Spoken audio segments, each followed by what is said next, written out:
എത്ര മനോഹരമാണെന്നറിയോ ഈ കുടജാദ്രി എന്ന് പറഞ്ഞ സ്ഥലം.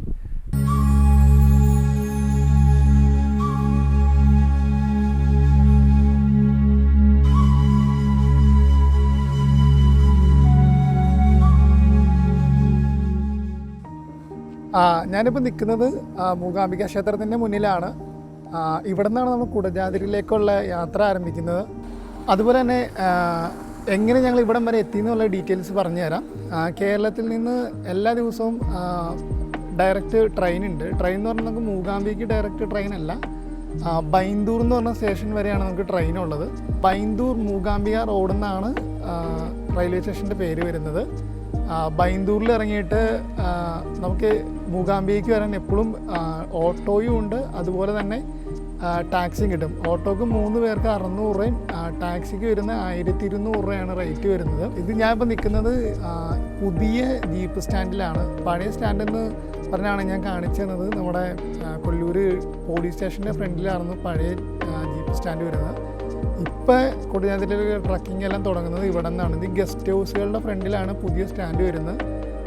നമ്മളെന്തായാലും കുടജാദ്രിയിലേക്കുള്ള യാത്ര ഇവിടെ നിന്ന് തുടരുകയാണ്.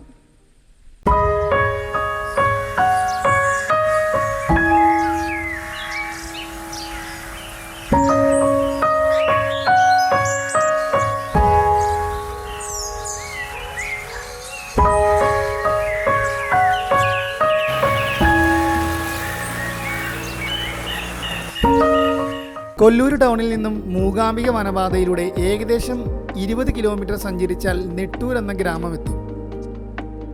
കൊല്ലൂരിൻ്റെ കാടുകൾ പശ്ചിമഘട്ടത്തിൻ്റെ ഭാഗമാണ്. നിത്യഹരിത വനങ്ങളും ചേലവനങ്ങളും നിറഞ്ഞ ഇവിടം ജൈവ വൈവിധ്യത്തിൻ്റെ പേരുകേട്ട സ്ഥലം തന്നെയാണ്. ശരിക്കും 2 സൈഡും കാടാണ്. കാടിൻ്റെ നടുവിലൂടെ തന്നെയാണ് നമ്മൾ ഈ യാത്ര ചെയ്യുന്നത്. ഇവിടെ നിന്ന് നേരെ ചെല്ലുന്നത് നെട്ടൂർ എന്ന് പറയുന്ന ഒരു ഗ്രാമത്തിലേക്കാണ് ചെല്ലുന്നത്. അവിടെ ഈ കുടജാദ്രിയിലേക്ക് പോകുന്ന ഓഫ് റോഡ് ജീപ്പുകൾ പോകുന്ന എല്ലാ ജീപ്പുകളും തന്നെ ഈ നെട്ടൂർ എന്ന് പറയുന്ന ഈ സ്ഥലത്ത് നിർത്തിയതിന് ശേഷമാണ് പോകുന്നത്. ഇവിടെ നിന്ന് ഭക്ഷണം കഴിക്കാനും അതുപോലുള്ള യാത്രയിലുള്ള സ്നാക്സ്, വെള്ളം എല്ലാം കളക്ട് ചെയ്യാനും എല്ലാ ജീപ്പ് സർവീസും തന്നെ ഇവിടെ നിർത്തും. ഈ റോഡിന് നേരെ പോകുന്നത് കുടജാദ്രിയിലേക്കാണ്. പ്രകൃതി ഭംഗി ശരിക്കും ആസ്വദിച്ച് യാത്ര ചെയ്യാൻ പറ്റിയ ഒരു സ്ഥലമാണ് ഈ ഒരു റോഡും. നമുക്ക് പിന്നിലായിട്ടും ജീപ്പുകൾ വന്നുകൊണ്ടിരിക്കുകയാണ്. നമ്മളിവിടുന്ന് നേരെ കയറി ചെല്ലുന്നത് കട്ടിനഹോളെ ചെക്ക് പോസ്റ്റിലേക്കാണ്. ഈ കട്ടിനഹോളെ എന്ന സ്ഥലത്തും ചെറിയ ഷോപ്പുകളൊക്കെ ഇപ്പോൾ തുടങ്ങിയിട്ടുണ്ട്.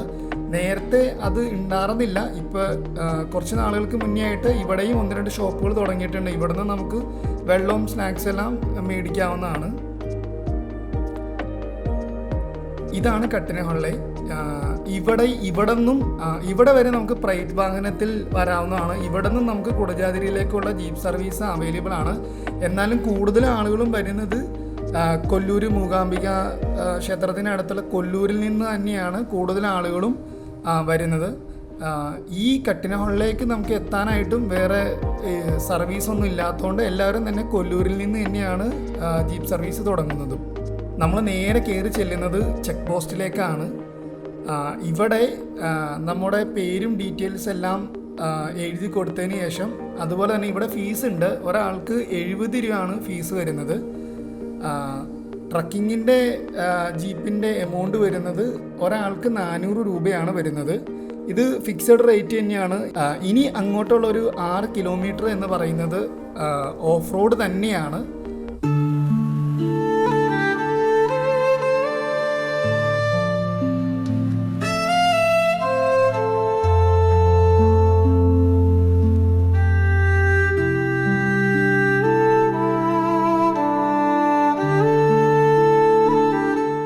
ഓഫ് റോഡ് പ്രേമികൾക്ക് ഏറ്റവും ഇഷ്ടപ്പെട്ട സ്ഥലം തന്നെയാണ് ഈ കുടജാദ്രി എന്ന് പറയുന്നത്.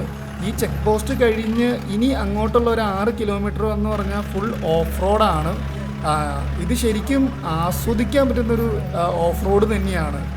യാത്ര ചെയ്യുന്നവർ ഭക്ഷണം ഒന്നെങ്കിൽ നമ്മൾ യാത്ര പുറപ്പെടുന്നതിന് ഏകദേശം 1 മണിക്കൂർ മുന്നേ നമ്മൾ ഭക്ഷണം കഴിക്കുക, അല്ലെങ്കിൽ യാത്ര കഴിഞ്ഞതിന് ശേഷം മാത്രം നമ്മൾ ഭക്ഷണം കഴിക്കാം. ഈ 6 കിലോമീറ്റർ ഓഫ് റോഡ് എന്ന് പറയുന്നത് നല്ല കുലുക്കവും ചാട്ടവും ഒക്കെ ഉള്ള ഒരു യാത്രയാണ്. നമ്മൾ ഭക്ഷണം കഴിച്ച ഉടനെയാണ് നമ്മൾ യാത്ര ചെയ്യുന്നതെങ്കിൽ വൊമിറ്റ് ചെയ്യാനുള്ള സാധ്യത കൂടുതലാണ്. അതുകൊണ്ട് ട്രക്കിങ്ങിന് പോകുന്നവർ പ്രത്യേകം ഭക്ഷണ കാര്യങ്ങൾ പ്രത്യേകം ശ്രദ്ധിക്കുക. കുടജാദ്രിയിലെ ഈ ഓഫ് റോഡ് യാത്ര ശരിക്കും ഒരു സാഹസിക യാത്ര തന്നെയാണ്. ഇടതൂർന്ന വനത്തിലൂടെയുള്ള ഈ യാത്രയും കുത്തനെയുള്ള കയറ്റങ്ങളും പാറക്കെട്ടുകളും നിറഞ്ഞ വഴികളിലൂടെയാണ് ഈ ജീപ്പ് ഇപ്പോൾ സഞ്ചരിച്ചുകൊണ്ടിരിക്കുന്നത്.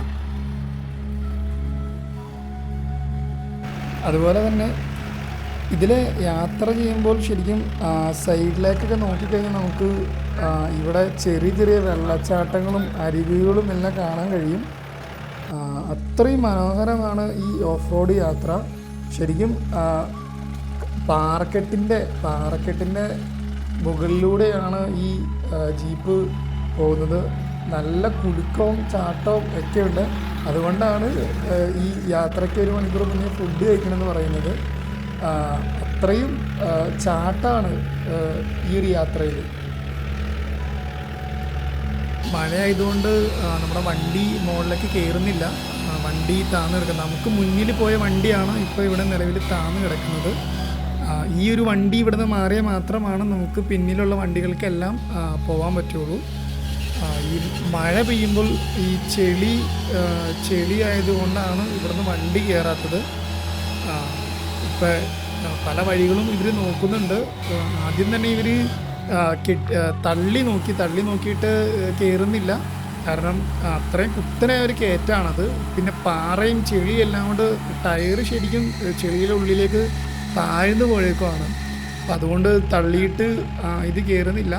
പിന്നെ അവർ വടം വച്ചിട്ട് ഇവർ ഈ ഓഫ് റോഡ് ജീപ്പ് ആയതുകൊണ്ട് തന്നെ ഇങ്ങനത്തുള്ള ടൂൾസും കാര്യങ്ങളെല്ലാം അവരുടെ വണ്ടിയിൽ തന്നെ ഉണ്ട്. അപ്പോൾ അതുകൊണ്ട് ഒരു വണ്ടിയിൽ നിന്ന് വടം വലിച്ചിട്ട് ഡ്രൈവർമാരും ഇവിടെ വന്നിരിക്കുന്ന ആളുകളെല്ലാവരും കൂടി വലിച്ചു നോക്കിയിട്ടും വണ്ടി കയറുന്നില്ല. കാരണം ടയർ അത്രയും ചെളിയിൽ താഴ്ന്നു പോയിരിക്കുകയാണ്. കാരണം ഇന്നലെ രാത്രി നല്ല മഴയായിരുന്നു. ഇപ്പം അതിനുശേഷം ഈ വടം വച്ചിട്ട് തന്നെ വേറൊരു ജീപ്പ്, ഇതിന് മുന്നേ കയറിപ്പോയ ഒരു ജീപ്പിലേക്ക് വലിച്ച് കെട്ടി ജീപ്പ് കൊണ്ട് വലിച്ചു കയറ്റാനാണ് ഇപ്പോൾ നോക്കിക്കൊണ്ടിരിക്കുന്നത്. എന്തായാലും ഇങ്ങോട്ടുള്ള ഫുൾ ജീപ്പും ഇതുപോലെ തന്നെ ഇവിടെ നമുക്ക് പിന്നിലായിട്ട് എല്ലാ ജീപ്പും ബ്ലോക്കായി കിടക്കുവാണ്. ഏതാണ്ട് കിലോമീറ്ററുകളോളം ഇതേപോലെ ജീപ്പ് ബ്ലോക്കായി കിടക്കുവാണ്. ഈ ഒരു ജീപ്പ് കയറിയാൽ മാത്രമാണ് എല്ലാ ജീപ്പിനും ഇതിലെ പോകാൻ പറ്റുള്ളൂ. ഇവർ പല വഴികളും നോക്കുന്നുണ്ട്. ലാസ്റ്റ് ഈ വണ്ടി റിവേഴ്സ് എടുത്തിട്ട് നേരെ ലെവലായ ഒരു സ്ഥലത്ത് കൊണ്ടുപോയി നിർത്തിയതിന് ശേഷം വീണ്ടും കാല് കൊടുത്ത് വീണ്ടും കയറാൻ വേണ്ടി നോക്കുന്നുണ്ട്. ഏകദേശം 2 കിലോമീറ്റർ മാത്രമാണ് ഞങ്ങളിപ്പോൾ എത്തിയിട്ടുള്ളൂ. ഇനി ഇവിടെ നിന്ന് ഏകദേശം 4 കിലോമീറ്ററോടെ മുകളിലേക്ക് ഉണ്ട്. ഇവിടെ ഈ മഴയുടെ സമയത്ത് ഇങ്ങനത്തെ പ്രശ്നങ്ങളുണ്ട്. ചില റോഡുകൾ പാറയുടെ മേളിൽ വന്ന് ചെളി വന്ന് കിടക്കുന്നുണ്ട്. അപ്പോൾ ഈ മഴ പെയ്യുമ്പോൾ ചെളി കൂടിയിട്ട് ടയർ താന്നു പോകുന്നതാണ്.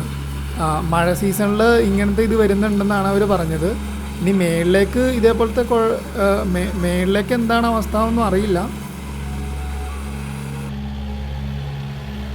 ഇതിൻ്റെ മേളിലേക്ക് ഇപ്പോൾ ഞങ്ങളിപ്പോൾ 2 കിലോമീറ്റർ വന്നിട്ട് ആദ്യത്തെ ഇതാണിത്. ഇനിയിപ്പോൾ ഇതിൻ്റെ മേളിലേക്ക് ഒരു 4 കിലോമീറ്ററോടെ ഉണ്ട്. അവിടെ എങ്ങനെയാണ് അവസ്ഥ എന്ന് നമുക്കറിയില്ല.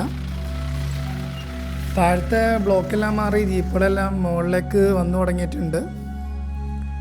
അരവിന്ദിൻ്റെ അതിഥികൾ എന്ന സിനിമയിൽ കുടജാദ്രിയും ട്രക്കിങ്ങും എല്ലാം അടിപൊളിയായിട്ട് കാണിക്കുന്നുണ്ട് കേട്ടോ. ഓഫ് റോഡ് യാത്ര പലതും പോയിട്ടുണ്ടെങ്കിലും കുടജാദ്രി ഒരു കഠിന യാത്ര തന്നെയാണ്. ഇത് ഒറ്റ വണ്ടിക്ക് പോകാനുള്ളൊരു സ്ഥലം മാത്രമേ പകുതി സ്ഥലങ്ങളിലും ഉള്ളൂ. മുകളിൽ നിന്ന് ഒരു വണ്ടി ഇറങ്ങി വന്നാൽ ഏതെങ്കിലും ഒരു വണ്ടി റിവേഴ്സ് എടുത്ത് കൊടുക്കാതെ വണ്ടിക്ക് പോകാൻ പറ്റില്ല. അത്രയും ചെറിയൊരു റോഡാണിത്. അതുപോലെ തന്നെ ഇതൊരു കാടായതുകൊണ്ടും ഇവർ ഉപയോഗിക്കുന്ന ഹോണിനും ഒരു പ്രത്യേകതയുണ്ട്. ചെറിയ ശബ്ദം കേൾക്കുന്ന ഒരു ഹോണാണ് ഇവർ ഉപയോഗിക്കുന്നത്. എയർ ഹോണോ അങ്ങനത്തെ അല്ല ഉപയോഗിക്കുന്നത്. ചെറിയൊരു സൗണ്ട്, അതായത് ഓപ്പോസിറ്റ് വരുന്ന ജീപ്പിന് ഓപ്പോസിറ്റ് നിൽക്കുന്ന ജീപ്പ് ഇറങ്ങി വരുന്നുണ്ടെങ്കിൽ അവർക്ക് കേൾക്കാൻ മാത്രമുള്ള ചെറിയൊരു ഹോൺ മാത്രമാണ് ഇവർ യൂസ് ചെയ്യുന്നത്. അതുപോലെ എടുത്തു പറയാനുള്ള വേറൊരു പ്രത്യേകത എന്നാൽ കുടജാദ്രിയിലെ ഈ ഒരു ട്രക്കിങ്ങും കുടജാദ്രി മലയും എല്ലാം ഒരു എടുത്തു പറയേണ്ട ഒരു പ്രത്യേകത ഇവിടെ പ്ലാസ്റ്റിക് നിരോധിത മേഖലയാണ്. അത് ഇവിടുത്തെ ഗവൺമെൻറ് നല്ല രീതിയിൽ അത് നോക്കുന്നുണ്ട്. ഇപ്പം നമ്മൾ ഇപ്പം മുകളിലേക്ക് കയറി വരുമ്പോൾ നമ്മുടെ കയ്യിൽ കുപ്പിവെള്ളം ഉണ്ടെങ്കിൽ താഴത്തെ ചെക്ക് പോസ്റ്റിൽ ഒരു കുപ്പിക്ക് 50 രൂപ വെച്ച് നമ്മൾ പേ ചെയ്യണം. നമ്മൾ ട്രക്കിംഗ് എല്ലാം കഴിഞ്ഞ് തിരിച്ചു പോകാൻ നേരത്ത് നമ്മുടെ കയ്യിൽ ആ കുപ്പി ഉണ്ടെന്നുണ്ടെങ്കിൽ തിരിച്ചു കൊടുത്താൽ റീഫണ്ട് കിട്ടുന്നതാണ്.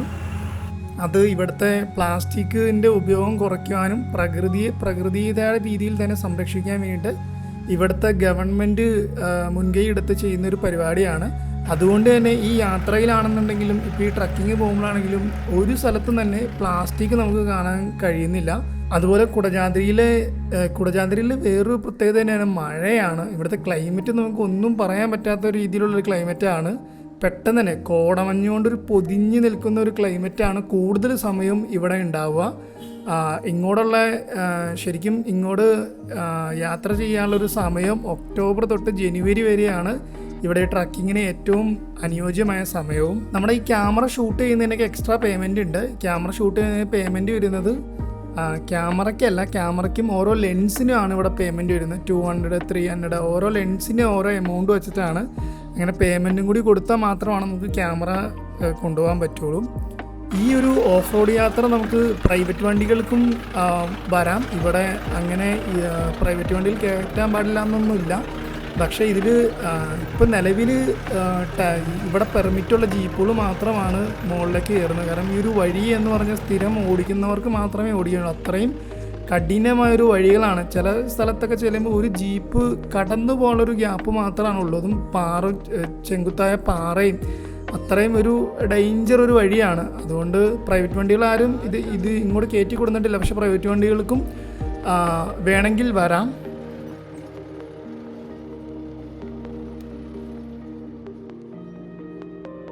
അങ്ങനെ ഏകദേശം ഒരു 1 ഹവറിനടുത്ത് ട്രാവൽ ചെയ്ത് നമ്മൾ മുകളിലെത്തിയിട്ടുണ്ട്. ഇനി അങ്ങോട്ട് കുറച്ച് നിരപ്പായ റോഡാണ്.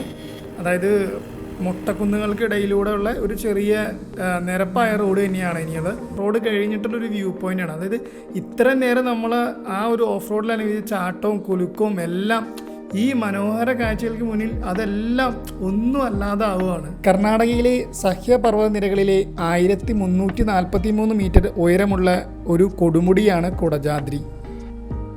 കൊല്ലൂരിലെ പ്രശസ്തമായ മൂകാംബിക ക്ഷേത്രം കുടജാദ്രിയുടെ താഴെയാണ് സ്ഥിതി ചെയ്യുന്നത്. കുടജാദ്രിയെ പ്രകൃതി പൈതൃക സ്ഥലമായി കർണാടക സർക്കാർ പ്രഖ്യാപിച്ചിട്ടുള്ളതാണ്. കർണാടക സംസ്ഥാനത്തിലെ ഏറ്റവും ഉയരം കൂടിയ 13ാമത്തെ കൊടുമുടിയാണ് കുടജാദ്രി. മലയ്ക്ക് ചുറ്റുമുള്ള മഴക്കാടുകൾ, എല്ലാ സമയവും മഞ്ഞ് മൂടിക്കിടക്കുന്ന കാലാവസ്ഥയാണ് കുടജാദ്രിയിലുള്ളത്. അടിത്തട്ടിലെ കട്ടിയുള്ള വനമേഖല താഴത്തെ നിലയിൽ നിന്നും കൊടുമുടിയെ അദൃശ്യമാക്കുന്നു.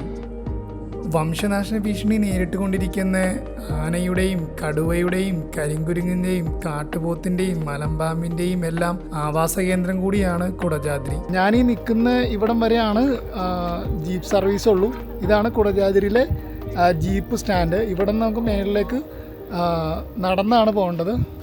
ഇവിടെ നിന്നാണ് നമുക്ക് മല കയറി പോകേണ്ടത്. ഇവിടെ നിന്ന് കയറി പോകുമ്പോൾ 1-2 ക്ഷേത്രങ്ങളും നമുക്ക് കാണാം. ഇതിനൊക്കെ ഒരുപാട് ഐതിഹ്യങ്ങളൊക്കെ ഉള്ളതാണ്. അത് എല്ലാം പറയാനുള്ളൊരു സമയം നമുക്കില്ല. ഇത് മൂകാംബിക ദേവിയുടെ മൂലസ്ഥാനം എന്നറിയപ്പെടുന്ന ക്ഷേത്രമാണ്. അതിന് തൊട്ടരികിൽ തന്നെ ഒരു കുളവും നമുക്ക് കാണാം.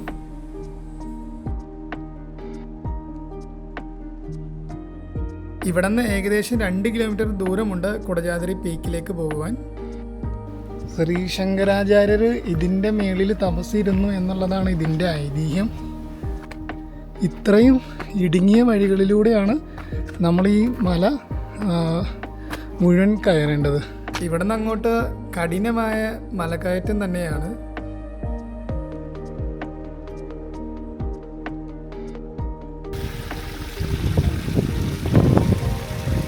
വളരെ സാവധാനം മല കയറാൻ ശ്രമിക്കുക. ഏകദേശം 1 മണിക്കൂറിനടുത്ത് ഇവിടുന്ന് സർവജ്ഞപീഠത്തിലേക്ക് നടക്കാനുണ്ട്. ഐതിഹ്യങ്ങൾക്കും കഥകൾക്കും അപ്പുറം മനോഹരമായ കാഴ്ചകളുടെ മായാലോകമാണ് കുടജാദ്രി.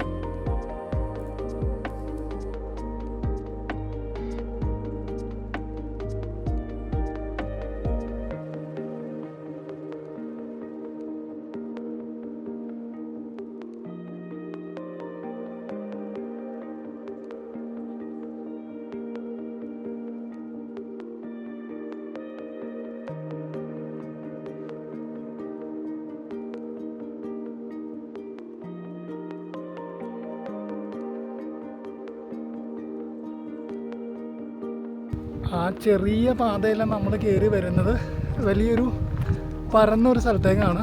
ഇവിടെ നിന്ന് നമുക്ക് കുടജാദ്രിയുടെ ഏകദേശം ഒരു വ്യൂ പോയിൻ്റൊക്കെ നമുക്ക് കാണാൻ പറ്റും. ഇതിൻ്റെ മുകളിലായിട്ടാണ് ശങ്കരാചാര്യരുടെ സർവജ്ഞപീഠം വരുന്നത്. പച്ച പുതച്ച കുന്നുകളൊക്കെ ആയിട്ട് കുടജാദ്രി ഇങ്ങനെ നീണ്ട് നിവർന്നിങ്ങനെ കിടക്കാണ്.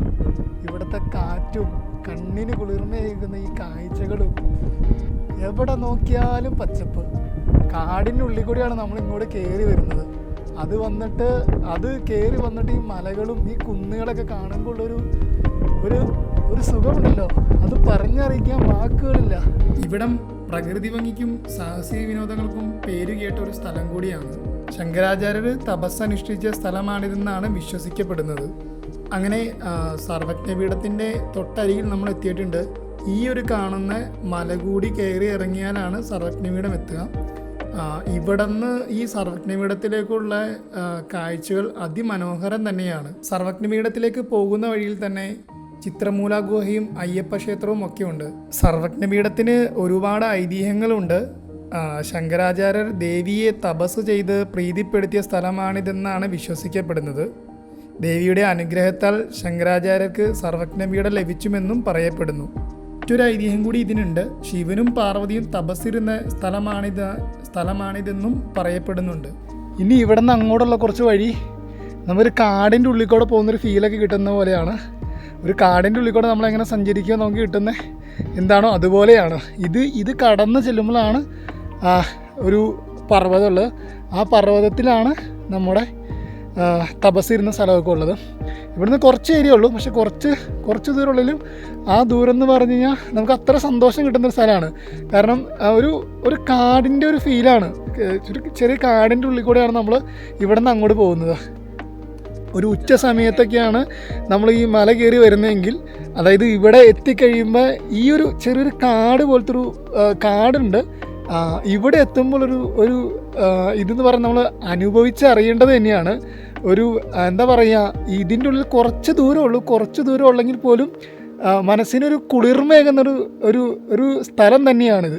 കുടജാദ്രിയിലെ പ്രത്യേകത എന്ന് പറഞ്ഞാൽ ഇവിടുത്തെ കാറ്റ് തന്നെയാണ്. അതുപോലെ തന്നെ ഇവിടെ പ്രകൃതി ഭംഗി നമുക്ക് അത്രയും ആസ്വദിക്കാം. അതുപോലെ തന്നെ ഈ കാട്ടിക്കൂടെയുള്ള ഈ യാത്രയും ഇത് ഞാൻ വേറൊരു സ്ഥലത്തും കണ്ടിട്ടില്ല. ട്രക്കിങ്ങും അതേപോലെ മലകളും അതേപോലെ ഈ കാടിൻ്റെ ഉള്ളിൽ കൂടെയുള്ള യാത്രയായിട്ടുള്ള ഇതൊരു സ്ഥലം കണ്ടിട്ടില്ല. എന്തായാലും ഇത് ശരിക്കും ആസ്വദിക്കാൻ പറ്റുന്നൊരു സ്ഥലം തന്നെയാണ് കുടജാദ്രി. സർവജ്ഞപീഠത്തിന് ചുറ്റുമുള്ള പ്രദേശം ഔഷധ സസ്യങ്ങളാൽ സമ്പന്നമാണ്. പണ്ട് കാലത്ത് മുനിമാരും ഋഷിമാരും ഇവിടെ തപസ്സിരിക്കാൻ വന്നു എന്നും ഒരു ഐതിഹ്യമുണ്ട്.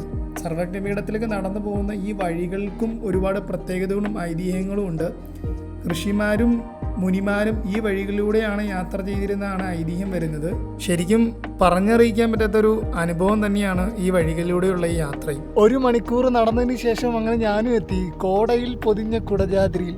കോട ഇങ്ങനെ താഴ്ത്തുനിന്ന് ഇങ്ങനെ കയറി വന്നുകൊണ്ടിരിക്കുകയാണ്. ഇവിടെ സമയം 4 മണിയായി, പക്ഷേ കോട ഇങ്ങനെ വന്നുകൊണ്ടിരിക്കുകയാണ്. എനിക്ക് തൊട്ടു പിന്നിൽ തന്നെയാണ് ആദിശങ്കരാചാര്യർ തപസ്സിരുന്ന സർവജ്ഞപീഠമുള്ളത്. ശൃംഗേരിയിലെ ശാരദാദേവിയുടെ ക്ഷേത്രത്തിലേക്ക് പോവുകയായിരുന്ന ആദിശങ്കരാചാര്യർ വഴിയിൽ കുടജാദ്രിയിൽ തങ്ങി ഇവിടെ തപസ്സിരുന്നു എന്നാണ് ഐതിഹ്യം. കുടജാദ്രിയിലെ ശങ്കരാചാര്യരുടെ സർവജ്ഞപീഠം ഒരു പ്രധാന തീർത്ഥാടന കേന്ദ്രം കൂടിയാണ്. ശങ്കരാചാര്യർ തപസ്സനുഷ്ഠിച്ച സ്ഥലമെന്ന നിലയിൽ ഈ കൊടുമുടി തീർത്ഥാടകർക്കും വിനോദസഞ്ചാരികൾക്കും ഒരുപോലെ തന്നെ പ്രിയപ്പെട്ടതാണ്. ശങ്കരാചാര്യർ ശൃംഗേരിയിലേക്ക് പോകുന്ന വഴിയിലാണ് കുടജാദ്രിയിൽ എത്തിയതെന്നും അവിടെ എത്തിയ അദ്ദേഹം കുറേ കാലം തപസ്സനുഷ്ഠിച്ചു. അങ്ങനെ അദ്ദേഹത്തിന് ജ്ഞാനം ലഭിച്ച സ്ഥലമാണ് സർവജ്ഞപീഠം എന്നുമാണ് ഐതിഹ്യം. ഇവിടെ നിന്നുള്ള സൂര്യാസ്തമയവും പ്രകൃതി ദൃശ്യങ്ങളും അതിമനോഹരം തന്നെയാണ്. സർവജ്ഞപീഠത്തിൽ നിന്നുള്ള കാഴ്ചകൾ ശരിക്കും പറഞ്ഞറിയിക്കാൻ പറ്റാത്തൊരു അനുഭവം തന്നെയാണ്. ഈ യാത്രയിലെ ഓരോ കാഴ്ചകളും മനസ്സിന് ഒരുപാട് സന്തോഷം നൽകുന്നതാണ്. ശരിക്കും പ്രകൃതിയുമായി ഇത്രയധികം ഇണങ്ങിച്ചേർന്നുള്ള യാത്ര ശരിക്കും ഒരു അനുഭവം തന്നെയാണ്. ഈ കുടജാദ്രി മലനിരകളിൽ നിന്നാണ് സൗപർണിക നദി ഉത്ഭവിക്കുന്നതെന്നാണ് പറയുന്നത്. ഈ സൗപർണിക നദിയുടെ തീരത്താണ് മൂകാംബിക ക്ഷേത്രവും സ്ഥിതി ചെയ്യുന്നത്. ശങ്കരാചാര്യ മഹർഷി നിർദ്ദേശിച്ച പ്രകാരമാണ് ഇപ്പോഴും ക്ഷേത്രത്തിൽ പൂജാകർമ്മങ്ങളൊക്കെ നടക്കുന്നതെന്നാണ് ഐതിഹ്യം. ഒരുപക്ഷെ ആദിശങ്കരാചാര്യരും എല്ലാം ഇവിടെ വന്ന് തപസ്സിരുന്നതും ഈ ഇവിടെ വരുമ്പോഴുള്ള ഈ മനസ്സിൻ്റെ സമാധാനവും സന്തോഷവും കൊണ്ടുമായിരിക്കും ഈ ഒരു പ്രകൃതി ഭംഗി ആസ്വദിക്കുകയും ഇവിടുത്തെ തണുപ്പും മഞ്ഞും മഴയും എല്ലാം ആസ്വദിക്കുകയും ഇവിടെ വരുമ്പോഴുള്ള മനസ്സിന് സമാധാനം കിട്ടുന്നതുകൊണ്ടായിരിക്കും ശങ്കരാചാര്യരും ഇവിടെ വന്ന് തപസ്സിരുന്നതും. അതുപോലെ തന്നെ ഒത്തിരി ആളുകൾ ഈ കുടജാദ്രിയിലേക്ക് ട്രക്കിങ്ങിനും ഈ കുടജാദ്രിയിലേക്ക് വരുന്നതും ഇവിടെ വരുമ്പോഴുള്ള മനസ്സിൻ്റെ സമാധാനം കൊണ്ട് തന്നെയായിരിക്കും. ഐതിഹ്യങ്ങൾക്കും കഥകൾക്കും അപ്പുറം മനോഹരമായൊരു കാഴ്ചയുടെ മായാലോകം തന്നെയാണ് ഈ കുടജാദ്രി. അപ്പോൾ കുടജാദ്രി ട്രിപ്പൊക്കെ കഴിഞ്ഞ് അങ്ങനെ കൊല്ലൂരെത്തി. തിരിച്ചിറങ്ങണ വീഡിയോസൊന്നും എടുക്കാൻ പറ്റിയില്ല, കാരണം ചാർജ് ഉണ്ടായിരുന്നില്ല. അതുകൊണ്ട് തന്നെ വീഡിയോസ് എടുക്കാൻ പറ്റിയില്ല. അപ്പോൾ കൊല്ലൂരിലെ വിശേഷങ്ങളും കുടജാദ്രി വിശേഷങ്ങളെല്ലാം ഇവിടെ കഴിഞ്ഞു. ഇനി അടുത്ത വീഡിയോയുമായി വീണ്ടും കാണാം. യാത്രകൾ തുടർന്നുകൊണ്ടിരിക്കും. അതും ബ്ലോഗർ.